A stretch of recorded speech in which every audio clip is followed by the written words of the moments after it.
Kandla airport road ઉપર ભારે વાહનો માટે પ્રવેશબંધી ફરમાવવાની સાથે જ મોડવદરના સર્વિસ રોડમાં ટ્રાફિક જામના દ્રશ્યો દિવસમાં 4 થી 5 વખત જોવા મળે છે। વાહન ચાલકો હેરાન પરેશાન થઈ ગયા છે। તાત્કાલિક અસરથી પોલીસ આ ટ્રાફિક જામનું નિરાકરણ લાવે તેવી પણ માંગ ઉઠવા પામી છે।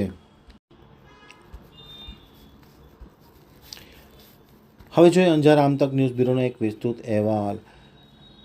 અંજારના મોડવદર પુલ નીચે દિવસમાં 4 વખત ટ્રાફિક જામના દ્રશ્યો સર્જાતા ભારે અફડાતફડી મચી જવા પામી હતી। સર્વિસ રોડને ઉપયોગ જે થઈ રહ્યો છે તે ગેરવ્યાજબી ઉપયોગના કારણે આ ટ્રાફિક જામ થતો હોવાનું તારણ નીકળ્યું છે।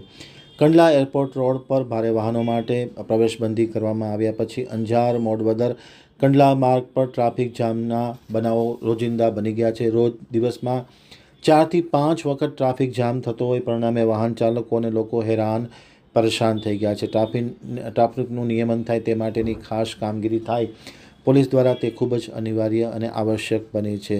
ખાસ કરીને કંડલા એરપોર્ટ રોડ તાજેતરમાં સંબંધિત સત્તાવાળાઓ દ્વારા ભારે વાહન પર નિષેધ ફરમાવવામાં આવતાની સાથે જ આ મોડવદર પુલ નીચે ટ્રાફિક જામના દ્રશ્યો સર્જાયા છે। તાત્કાલિક અસરથી સર્વિસ રોડનો જે ગેરકાયદેસર ઉપયોગ ન થાય તે જોવા પણ અનુરોધ કરવામાં આવ્યો છે।